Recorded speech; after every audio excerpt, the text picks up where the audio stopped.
All right, well, we're at Far West, Missouri, and here are the logs from the Rich cabin, Charles C. Rich cabin. And this is one of the, as far as I know, it's one of the few spots that I've seen axe-hewn logs left over from the Mormons.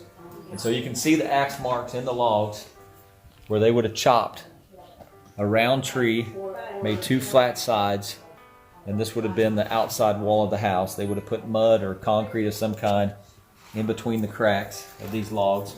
You can see here the trademark of this craftsman, of this pioneer, how he made his notch, and then the next notch would go right on top of that as he built this cabin and tied it all in together. And so these logs are, the trees are probably 250 plus years old to have a tree that size. So maybe somewhere around 1776, this was a small tree that was growing for the Mormons to build a cabin on. So 180 years later, here's the logs, and they're pretty solid. There's some rot and some damage, but you can tell that they're a pretty solid logs. So they are stacked in our barn right now, but they will be rebuilt at the Far West store, and they'll sit on the side of the Far West store where the Skimbos own the store there. So part of Far West history will be back. And this is a part of history. I've lived in Far West since 1976. And I remember with my dad and Charles Allen and us boys tearing down a house on the Whitmer farm. And when we got, the church wanted all the buildings tore down, so we tore this house down, and inside the house there were some logs like this, some structure that the Mormons, who apparently was part of an original cabin that they'd built there. Since then, I found the ones that are at my house in the fireplace, but I haven't seen a lot of the cornerstones at the temple site. There's 4 cornerstones that are original. They used to not be covered up. They're covered up now, but you could used to, JoJo, you could play on them. A lot of kids walked on them and played at Far West on them. So anyway, it'd be great to see some of the good history coming back. Now, these logs are from Junior Gardner's farm.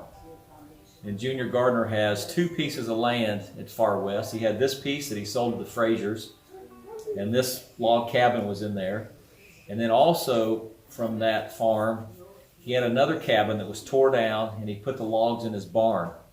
And since those logs have disappeared, I don't know if they've just rotted or what's happened to them, but that was 50 years ago. And then he also has a farm that he lives at now, which is the Winchester farm. And JoJo, what's famous about the Winchester farm? You know what's famous about it? So the Winchester farm is where David W. Patton, he was injured in the battle. He was injured. And on his way back from the Mormon War that he was in, he came back to Far West. He wanted to get back to Far West to die, and Joseph Smith met him there.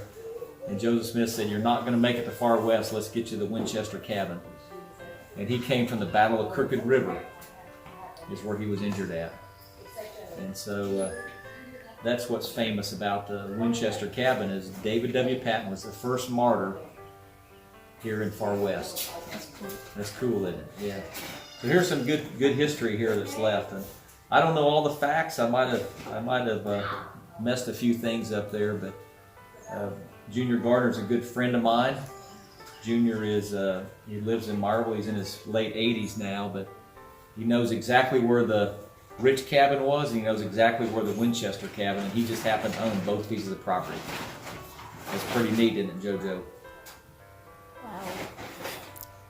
So you're going to see some history. When I was a kid your age, I couldn't find any evidence that the Mormons were ever here. You're going to see a real cabin go up. You've seen the fireplace in my house. It has parts of the Mormon history, and you've seen the Far West cornerstones there, part of the history.